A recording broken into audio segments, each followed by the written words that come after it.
La pregunta es, ¿lograrán el consenso?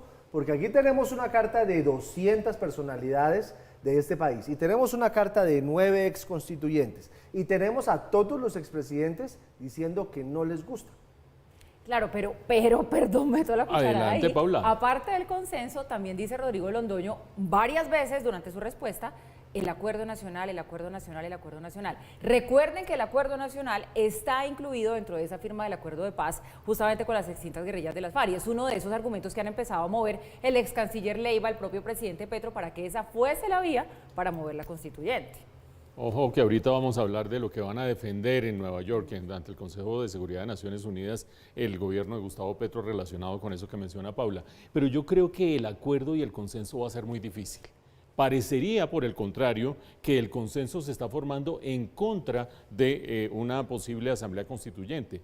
Ustedes han visto que el presidente Petro había, de distintas maneras, en los últimos 2 meses y medio o algo así, dicho primero asamblea constitucional, después referendo constituyente, después recurrir, como decía Paula, al acuerdo de paz suscrito con las FARC, después a lo que suscribieron hace apenas unas 6, 8 semanas con el ELN, los miembros del gobierno, representantes del gobierno.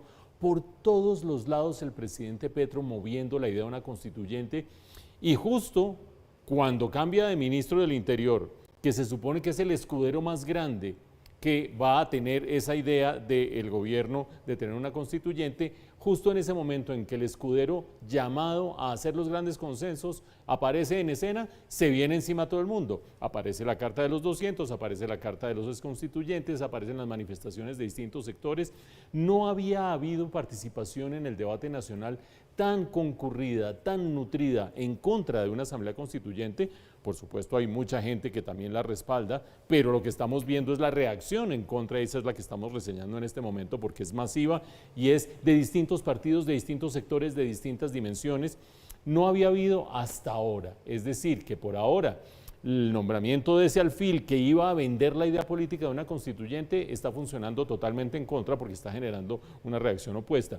Y el principal argumento, que lo diga un expresidente, que lo diga un exconstituyente, que lo diga un magistrado, quien ustedes quieran, es ¿para qué se necesita la constituyente? Cuando uno repasa los 6, 8 temas que propone el presidente Gustavo Petro para que hagan parte de una agenda constituyente, todos, absolutamente todos, menos 2, ya les voy a decir cuáles, pueden ser tramitados a través del Congreso por una vía legislativa ordinaria.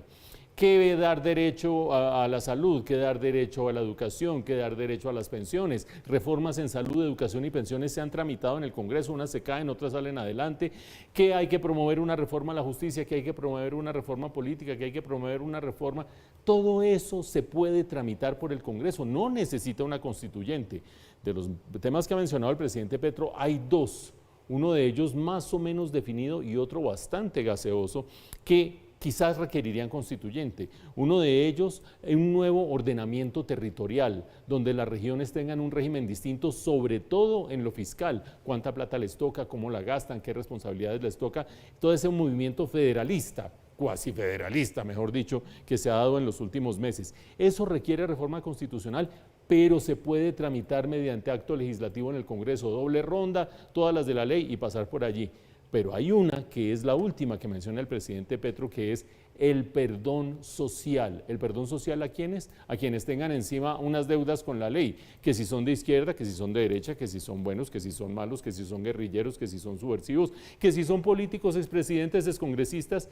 Casi que con esa idea del perdón social se atrae a todos los sectores que tengan alguna deuda con la justicia para decir, yo también me le mido, porque allí yo voy a salir exento de cualquier culpa. Nota de pie de página. Hay quienes dicen que la llegada de Salvatore Mancuso, de quien vamos a hablar en los próximos minutos también, a tratar de acosar la situación jurídica del expresidente Álvaro Uribe, llevaría, como en el ajedrez, a que el expresidente Álvaro Uribe empezara a ver con cierto interés el perdón social. Personas cercanas al expresidente Uribe dicen, jamás, vaya usted a saber cuál de las 2 cosas es cierta. Por ahora le ha salido mal la cosa a Juan Fernando Cristo. Pero ¿sabe qué, Mauricio? Otra cosita, es sin duda el país político cerrando las filas pues ante la propuesta de una constituyente, pero también queda sonando lo que dice Germán Vargas Lleras acerca de lo que pueda pasar en la Corte Constitucional, porque se vienen cambios de magistrados, uno de esos lo terna el presidente, los otros 3 la Corte, pero claro, ahí se miden fuerzas. Imagínense donde lleguen magistrados a la Corte Constitucional, progresistas que digan, no, sí se necesita una constituyente. Lo veo difícil, pero puede pasar. Pero una cosa sobre el artículo de la columna de Germán Vargas Lleras, él dice, cambiaron al doctor Alejandro Linares por Vladimir Fernández y ahí se reemplazó uno de los magistrados y empieza a ganar terreno los magistrados de Gustavo Petro. Viene en mayo del año entrante el reemplazo de Cristina Pardo y va a ser de una terna nominada por el presidente, ganan 2. Y ahí viene un argumento de Germán Vargas Lleras, perdón, que yo no comparto. Y él dice, hay otros 2 magistrados que han venido votando consistentemente a favor del presidente Petro. Y esos magistrados en realidad ni son petristas ni no son petristas, votan de acuerdo con su leal saber y entender. Creo que a estas alturas decir que hay magistrados petristas infiltrados en la Corte, me parece que no solamente se puede, es injusto. no, tampoco se puede Pero ¿sabe asegurar. cómo se llama eso? Presión. Pero sí hay que Presión. tener la lupa ahí puesta, porque también esta teoría la viene poniendo sobre la mesa hace rato el expresidente Duque. Entonces hay que estar atentos. Eso se llama Sí, eso sí es presión cierto. política.